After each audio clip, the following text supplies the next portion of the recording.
Duwagadan saro irido sa banggaan kan duwang motorsiklo sa Banwaanin, Calabanga, Camarines Sur. Saro sa mga binawianin buhay, ihahatod sa nasubuot an ama na masumiter nin Certificate of Candidacy. Yan asin iba pang detalyes aramon ta sa report ni Chris Novelo. Dai mapugulang maging emosyonal ni Shari Salvador mantang pigihilingan gamit kan sa iyang mag-ama na naimbwelto sa aksidente kasuod mang maagahon sa tinampong ini sa Banwaanin, Calabanga, Camarines Sur. Dead on the spot ang saing aki na si Rusty Salvador Jr. Mantang lugadan man ang saing agom na si Rusty Salvador Sr.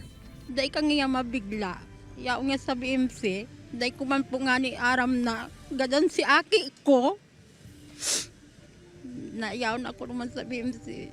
Si agom na hiling ko pigtahi si Payo.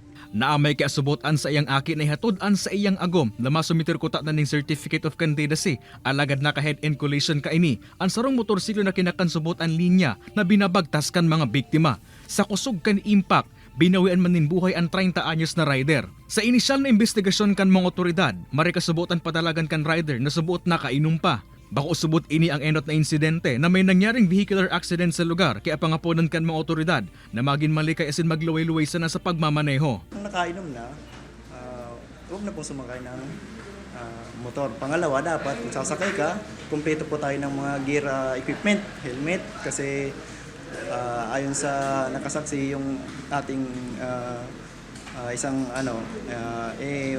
ang helmet niya po ay nasa siko. Kay banan si Carlo Abunita, Chris Novelo, Balitang Bicolandia.